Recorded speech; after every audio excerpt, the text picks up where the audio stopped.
Assalamualaikum warahmatullahi wabarakatuh. Apa kabar kalian semua siswa dan siswi kelas 12 jurusan bisnis daring dan pemasaran. Hari ini jumpa lagi dengan Bu Mila dalam mata pelajaran penataan produk. Untuk materi hari ini yang akan Ibu ajarkan adalah mengenai pengaturan dalam ruangan kerja dan kebersihan area kerja. Nah, kalian simak dengan baik ya setiap materi yang akan Ibu berikan. Terima kasih.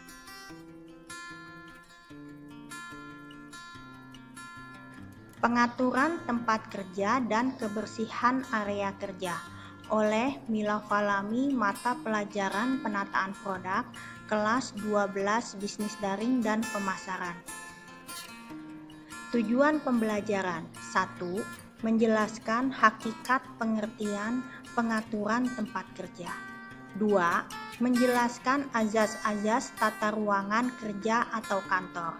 3. Menjelaskan tujuan tata ruang kerja atau kantor. 4. Menjelaskan jenis-jenis tata ruang kerja. 5.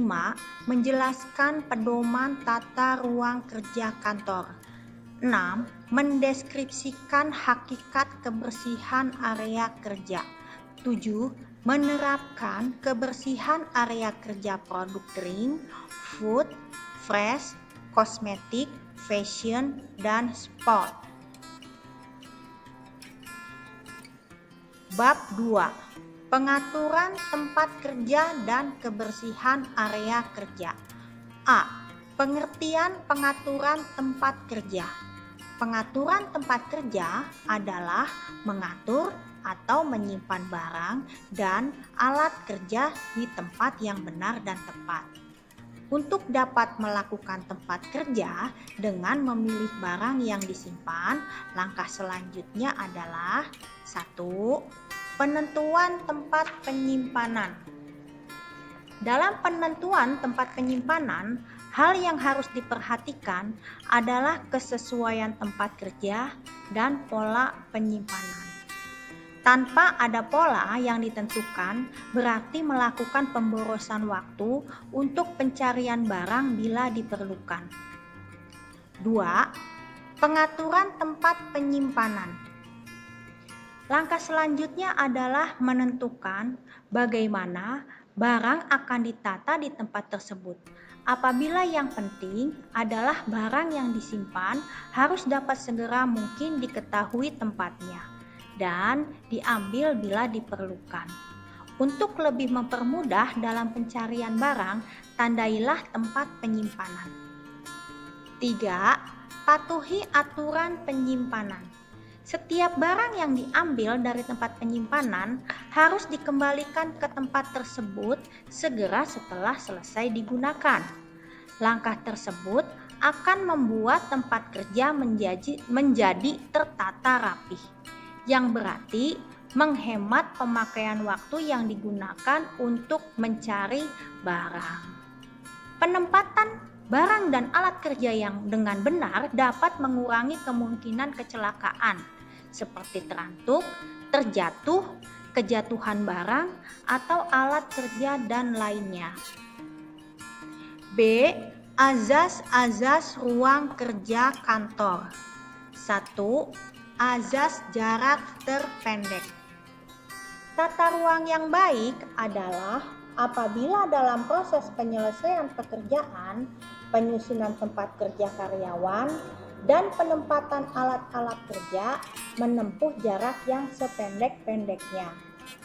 Maksudnya adalah menata letak meja-meja dengan jarak antar meja tidak terlalu lebar sehingga pergerakan antar karyawan dapat lebih cepat. 2. Azas rangkaian kerja.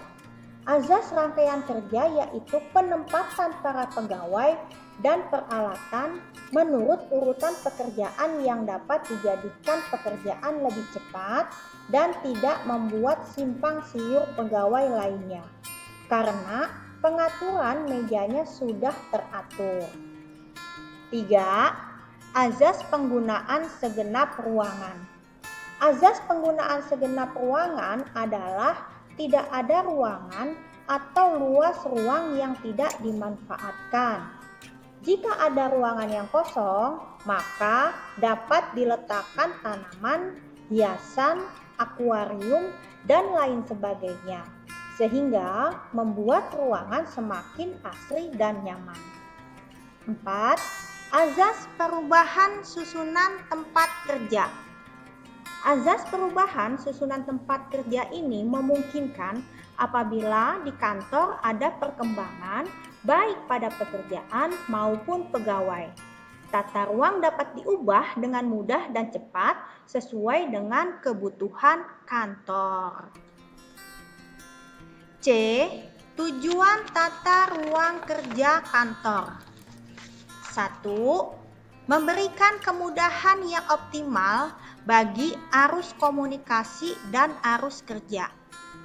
2. Memberikan kenyamanan dan kondisi kerja yang baik bagi setiap orang. 3. Memudahkan pengawasan sehingga manajer dapat melihat staf yang sedang bekerja. 4. Memberikan kemudahan yang tinggi kepada setiap karyawan dari meja ke meja. 5. Memberikan kemudahan pelayanan bagi pegawai. D. Jenis-jenis ruang kerja kantor. 1. Tata ruang berkamar atau cubicle type office. Suatu tata ruang dikatakan berkamar apabila susunan ruang untuk bekerja terbagi dalam beberapa bagian. Pembagian ini dapat terjadi mungkin karena keadaan gaduhnya.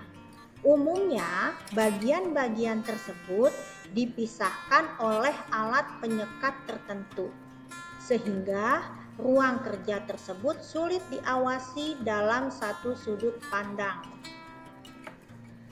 Kedua, tata ruang terbuka atau open plan office.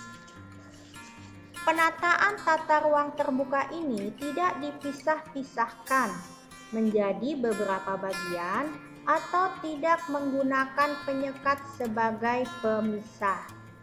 Tetapi semua aktivitasnya dilaksanakan pada satu ruangan besar dan terbuka sehingga semua yang bekerja mudah diawasi dalam satu sudut pandang semua pekerjaan. 3. Tata ruang berpanorama atau landscape office. Tata ruang berpanorama adalah tata ruang yang dihiasi oleh taman dekorasi. 4. Tata ruang gabungan atau combination plan office. Tata ruang gabungan ini adalah gabungan dari ketiga bentuk tata ruang yang telah disebutkan di atas, yang tujuannya agar dapat menciptakan keuntungan dari gabungan ketiganya. E. Pedoman tata ruang kantor. Pedoman dalam menyusun tata ruang kerja atau kantor terdiri atas beberapa pedoman, yakni sebagai berikut. Pekerja di kantor dalam proses pelaksanaan dapat menempuh jalan terpendek. 2. Rangkaian aktivitas tata usaha dapat mengalir secara lancar. 3. Pihak luar yang datang ke kantor mendapat kesan yang baik tentang kantor tersebut. 4. Susunan tempat kerja dapat dirubah sewaktu-waktu bila diperlukan. 5. Segenap ruangan dipergunakan secara efisien. 6. Pengawasan terhadap pekerjaan dapat berlangsung dengan baik. F. Menerapkan tata ruang kerja atau kantor. Langkah-langkah dalam menyusun tata ruang kerja atau kantor. 1. Langkah-langkah dalam menyusun tata ruang kerja atau kantor. Teknik penataan meja ruang kerja atau kantor. Standar ruang kantor. Faktor yang mempengaruhi tata ruangan yaitu perencanaan cahaya, warna, udara, dan suara. Bentuk-bentuk tata ruang kantor. 1. Tata ruang terbuka. Dalam susunan tata ruang terbuka dipergunakan untuk ruang bekerja. Tidak dipisah-pisahkan atau tidak menggunakan penyekat. Tetapi semua aktivitasnya dilaksanakan pada satu ruang besar terbuka. Sehingga semua yang bekerja tampak mudah diamati dari satu sudut pandang. Tata ruang kantor tertutup. Tata ruang kantor tertutup adalah ruangan kantor di mana ruangan dipisahkan oleh tembok-tembok atau penyekat yang terbuat dari kayu. Tata ruang kantor semi tertutup. Ruang kantor semi tertutup adalah ruang yang disekat hanya setinggi 1,5 meter. Keuntungan ruangan kantor semi tertutup untuk menjaga privasi kerja. Sementara kerugian ruang kantor semi tertutup adalah perubahan tempat lebih sulit dilakukan. G. Mengatur tempat kerja yang baik dan nyaman. Jadi, dalam mengatur tempat kerja yang baik dan nyaman, hal yang harus diperhatikan adalah 1. Desain ruangan seunik mungkin. Dalam mendesain ruangan bekerja mungkin dapat dipercaya mampu menghilangkan kesan formal saat bekerja. Misalnya, dengan menambahkan wallpaper, mendesain tata ruangan kerja yang lebih santai, pemilihan properti yang nyaman dan unik, dan masih banyak lagi yang harus dilakukan. 2. Perhatikan posisi meja kerja. 3. Hindari menghadap ke dinding. 4. Penataan file serapi mungkin.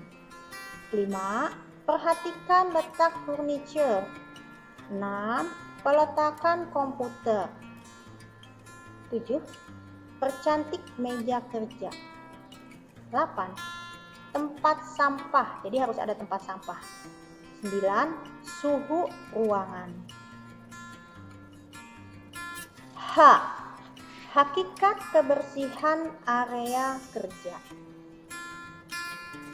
Pengertian kebersihan area kerja yaitu salah satu tanda keadaan higienis yang baik pada area kerja dengan tersedianya fasilitas kebersihan area kerja. Nah, di sini kita lihat yang kedua. Fasilitas kebersihan area kerja itu apa saja?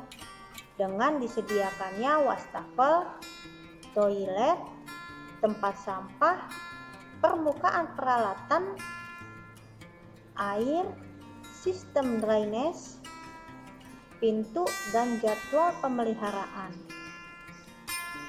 Menciptakan lingkungan yang bersih dan sehat. Itu yang terakhir. I. Menerapkan kebersihan area kerja produk. Dibagi lagi menjadi 1. Menerapkan kebersihan area kerja produk drink. Minuman ya. Caranya adalah lakukan kebersihan di area kerja produk minuman. Pastikan tempat area kerja dibersihkan secara teratur. Memasang unit sanitizer tangan di lokasi area kerja. Memancarkan suasana yang bersih, segar, dan menyenangkan melalui premium scanting dapat meningkatkan suasana hati, produktivitas, dan kualitas pengalaman bekerja bagi pekerja. 2. Menerapkan kebersihan area kerja produk food. Area kerja produk food atau makanan hendaklah harus steril, yaitu dalam hal praktik sanitasi, sehingga dalam menjaga kebersihan lingkungan sangat diutamakan untuk menghindarkan makanan dari resiko bahaya, baik bahaya fisik, kimia, maupun biologi yang dapat menimbulkan bahaya penyakit bagi seseorang. Faktor yang mempengaruhi kebersihan area food pada restoran, contohnya pintu masuk, keset lantai, area makanan atau dapur, kebersihan tangan, dan toilet. Jadi semuanya ini sangat mempengaruhi kebersihan area food. Kebersihan produk food. Jadi apa yang akan kalian harus lakukan? Jangan menyimpan bahan makanan langsung di atas lantai dan jangan menempel ke dinding. Gunakan bahan makanan yang mengikuti sistem FIFO atau gunakan produk yang masuk pada usia yang lebih tua dahulu. Bahan makanan perlu disimpan pada suhu dan kelembaban yang sesuai dengan karakteristik produk. Bahan yang masih mentah harus disimpan terpisah dengan yang matang. Bahan yang berbahaya harus disimpan terpisah dari bahan makanan, diberi label yang jelas. 3. Menerapkan kebersihan area kerja produk fresh. Kebersihan kerja produk fresh. Kebersihan merupakan tanggung jawab seluruh karyawan. Melakukan kegiatan pembersihan tempat kerja 3 menit setiap hari. Seluruh karyawan adalah petugas kebersihan. Bersihkan setiap tempat walaupun jarang digunakan. Biasakan kebersihan merupakan infeksi awal untuk menemukan kesalahan kecil. Ada penanggung jawab kebersihan pada setiap bagian. Jadi itu caranya ya supaya ada kebersihan di area kerja produk fresh. Nah, lalu kebersihan produk fresh itu ada buah dan sayur. Caranya gimana ketika membersihkan buah dan sayur? Setiap yang akan dikonsumsi harus dicuci terlebih dahulu untuk menghilangkan residu pestisida dan kotoran lain secara maksimal. Bilas buah dan sayur di bawah air mengalir selama 30-60 detik. Cara penataan sayur daun sebelum menata harus melakukan crisping. Mencelupkan sayur daun ke dalam larutan air es dari akar hingga daun. Lamanya 5-8 detik yang dilakukan pada saat pagi, siang, dan sore. 2.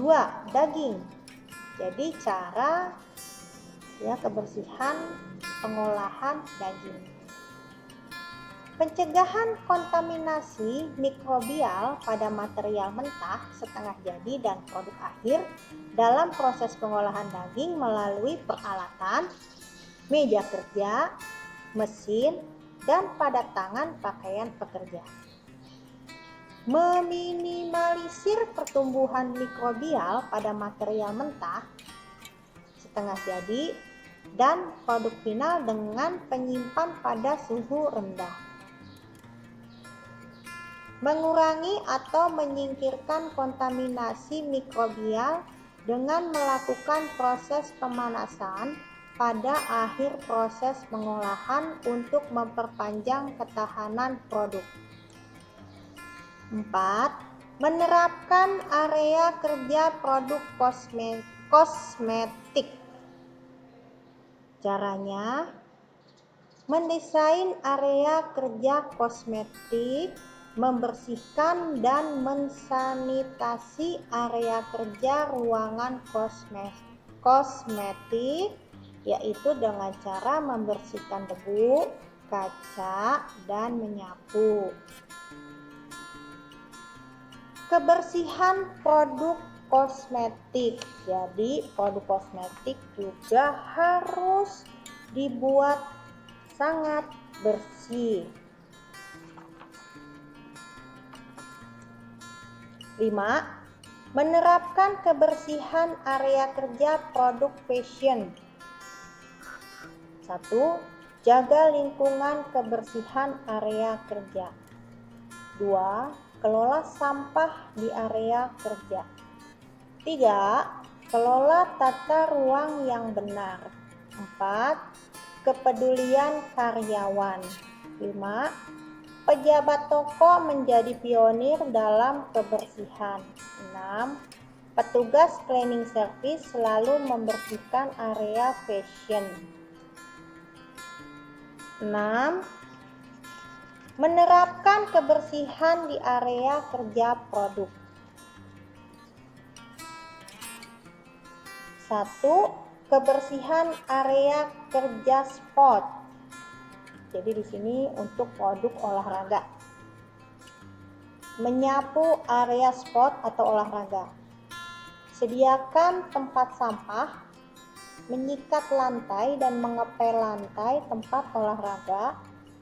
Berilah pengharum ruangan. B. Kebersihan perlengkapan olahraga. Dengan membersihkan sepatu olahraga, pembersihan tempat, gunakan cleaning wipes dan sabun piring. 2. Membersihkan alat fitness dengan menggunakan handuk halus. 3. Membersihkan baju olahraga dengan mencuci pakai sabun lembut, keringkan tanpa diperas, lalu gantung di tempat yang teduh. Ya, baiklah, demikianlah anak-anak untuk hari ini. Materi yang telah Ibu berikan, mudah-mudahan selanjutnya kita dapat bertemu kembali. Assalamualaikum warahmatullahi wabarakatuh.